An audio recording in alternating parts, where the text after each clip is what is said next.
យប់នេះសម្រាប់នៅទីនេះទៅឆាប់មានផ្ទៃពោះទៅវាល្អសម្រាប់អ្នករាល់គ្នា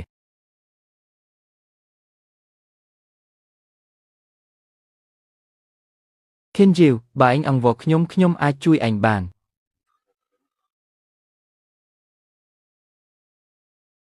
ចុះធម្មតាលោកជួយShen Yueបែបនឹងដែរមែនទេ ឯងនិយាយថាអី លោកនៅជាមួយShen Yue 3 ឆ្នាំហើយតែមិនដែលឃើញមានផ្ទៃពោះសោះលើយេងស៊ីវលោកមិនមែនមានបញ្ហាអ្វីទេដឹង ឯងនិយាយឈួតអីហ្នឹង Yue ជាតារាសម្ដែងនាងត្រូវរក្សារាងទើបពួកយើងមិនយកកូន ម្យ៉ាងទៀតកូនរបស់ខ្ញុំជាមួយ Yue ត្រូវតែមានកំណើតមកដោយថ្លៃថ្នូរ មិនមែនដូចជាឯងដែលអាចដេកជាមួយអ្នកណាក៏បាននោះទេ មិញនេះខ្ញុំគ្រាន់តែសាកល្បងចិត្តឯងប៉ុណ្ណោះ ទោះបីជាឯងយល់ព្រមក៏ដោយក៏ខ្ញុំមិនប៉ះពាល់ឯងដែរ យប់នេះឯងដេកនៅលើការ៉ូទៅ ខ្ញុំមិនចង់ដេកក្រែជាមួយឯងទេ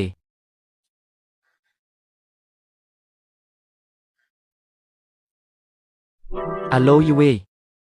នឹកខ្ញុំមែនទេ ប្តីសម្លាញ់យប់នេះបងនៅផ្ទះចាស់ជាមួយKenjiអូនបារម្ភពីបងណាស់ មិនបាច់បារម្ភទេបងនឹងKenjiគ្រាន់តែសម្ដែងឲ្យគេមើលប៉ុណ្ណោះគ្មានរឿងដេកជាមួយគ្នាទេ បើមិនជឿមើលចុះ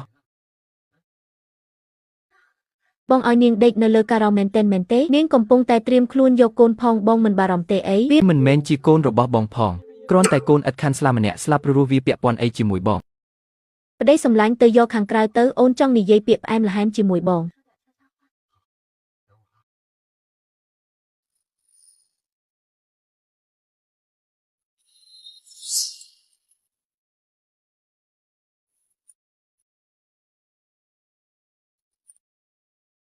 អាឡូ អូនសម្លាញ់យប់នេះបងពិតជាមិនបានទៅទេ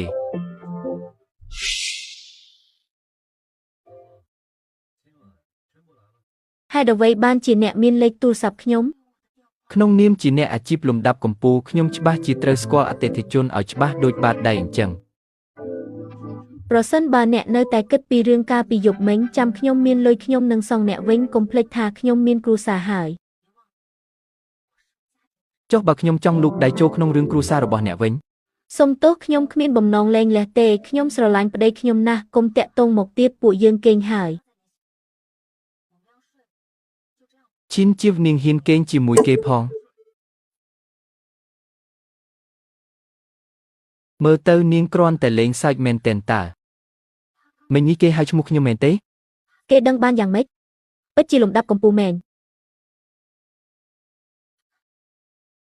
តើអូនកំពុងនិយាយទូរស័ព្ទជាមួយអ្នកណា